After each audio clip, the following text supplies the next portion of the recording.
बच्चों, इस वीडियो में हम पढ़ेंगे चैप्टर दिए का अभिमान यानी कि द प्राइड ऑफ लैम्प। उससे पहले कुछ एक्टिविटी करते हैं। यहाँ पर बच्चों को कुछ चित्र दिखाए गए हैं उन चीजों के जिनसे हमें रोशनी मिलती है। तो इनमें से आपके यहाँ किससे प्रकाश होता है? आजकल बच्चों बाजार में तरह तरह के दिए उपलब्ध हैं, तो आपको यहाँ पर बताना है कि आपको किस तरह के दिए आप जलाते हैं। अब हम देखते हैं इस चैप्टर में हम क्या सीखेंगे और क्या जानेंगे। बच्चों, इस पाठ का उद्देश्य है कि आपको अपने आप पर अभिमान न करने की सीख देना और नैतिक मूल्य है कि घमंड नहीं करना चाहिए, मिलजुल कर काम करना चाहिए और घमंड के जो बुरे परिणाम होते हैं उनसे बचना। तो इस पाठ का परिचय करते हैं। बच्चों, ये एक कविता है, एक काल्पनिक कविता है और इस कविता के द्वारा श्री द्वारिका प्रसाद महेश्वरी जी ने एक दिए के अभिमान पर ये कविता लिखी है। तो आइए पढ़ते हैं। जलते जलते दिए को यह हो गया अभिमान, लगा सोचने सूर्य चंद्र से भी मैं अधिक महान। तो बच्चों, यहाँ पर इस कविता में कवि ने एक दीपक की यानी दिए की बात बताई है कि उसको किस तरह से लगातार जलते जलते, जब दिया जलता जलते उसको अपने आप पर अभिमान हो गया, बहुत घमंड हो गया उसको, और वो ऐसा सोचने लगा कि मैं तो सूरज और चांद से भी ज्यादा महान हो गया। और कैसे महान हो गया? वो सोचता है अपने मन में, सूरज तो करता है आकर दिन में सिर्फ प्रकाश, किंतु रात के अंधकार का मैं ही करता नाश।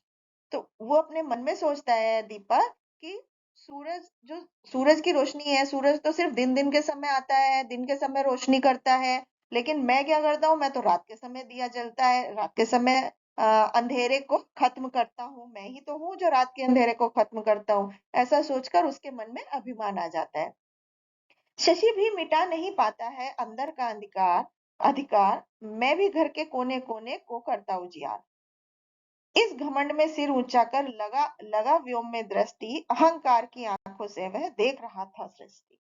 तो यहाँ पर दिए के मन की बात बताई जा रही है। तो दिया कहता है, शशि मतलब चंद्रमा, कि चंद्रमा भी रात के अंधकार को, अपने अंदर के अंधकार को नहीं मिटा पाता, और मैं ही हूँ जो सिर्फ घर के अंदर, मतलब वो कह रहे हैं चंद्रमा भी सिर्फ क्या होता है, घर के बाहर की रोशनी करता है, और मैं ही हूँ जो घर के अंदर के कोने कोने के अंधेरे को खत्म करता हूँ और पूरे घर के कोने कोने को उजियार कर देता हूँ, मतलब रोशनी से भर देता हूँ। तो ऐसा सोच करके दिए के मन में अभिमान आ जाता है। अपना घमंड से उसको सिर ऊंचा करके वो व्योम में दृष्टि लगाकर बैठता है और कहता है, अहंकार घमंड भरी आंखों से इस दुनिया को देख रहा था, इस सृष्टि को देख रहा था कि मैं इस सृष्टि में सबसे महान हूँ। एकदम घमंड में चूर था वो दिया। इतने में ही क्या हुआ, इतने ही में लगा हवा का हल्का झोंका एक, सिर नीचा हो गया बुझ गया रही धुएं की रेख।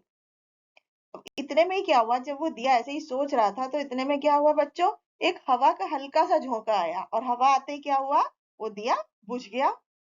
सिर तो दिया बुझने से क्या हुआ, सिर नीचा हो गया दिए का, और धुएं की रेख, वो सिर्फ एक धुआं बन के रह गया। सोचो, क्या आंधी तूफानों के भी सतत प्रयास बुझा सके रवि शिशि नक्षत्रों का है कभी प्रकाश। तो बच्चों, जरा आप सोचो कि क्या कभी जब आंधी तूफान आते हैं और लगातार कोशिश करते रहते हैं, आंधी तूफान बार बार आते रहते हैं, तो क्या कभी उनसे सूरज की रोशनी खत्म होती है, या कभी नक्षत्र जो होते हैं, चंद्रमा होता है, उन पर कुछ फर्क पड़ता है, उनकी रोशनी पर कोई फर्क पड़ता है? नहीं पड़ता है।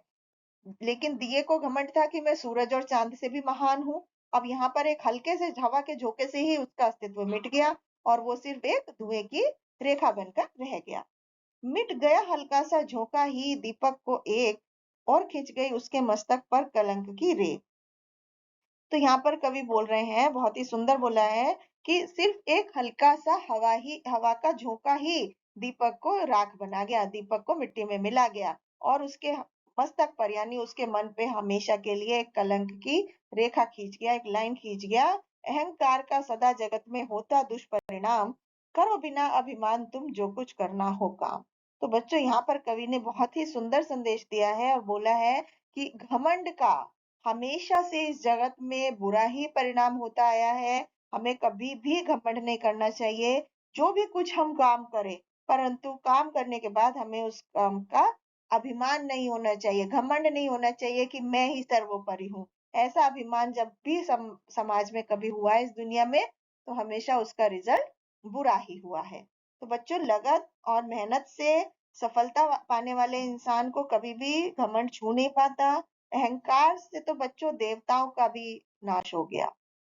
तो इस कविता से हमें क्या जीवन मूल्य सीखने को मिला कि हमें अपने मन में कभी भी श्रेष्ठता का भाव नहीं आने देना चाहिए। श्रेष्ठता मतलब कि मैं ही सबसे अच्छा हूँ, मैं ही सबसे ऊपर हूँ। अक्सर क्या होता है, श्रेष्ठता का भाव जब किसी के मन में आ जाता है तो ऐसे लोग घमंडी हो जाते हैं और उन्हें उसको खुद को उसका एहसास भी नहीं होता।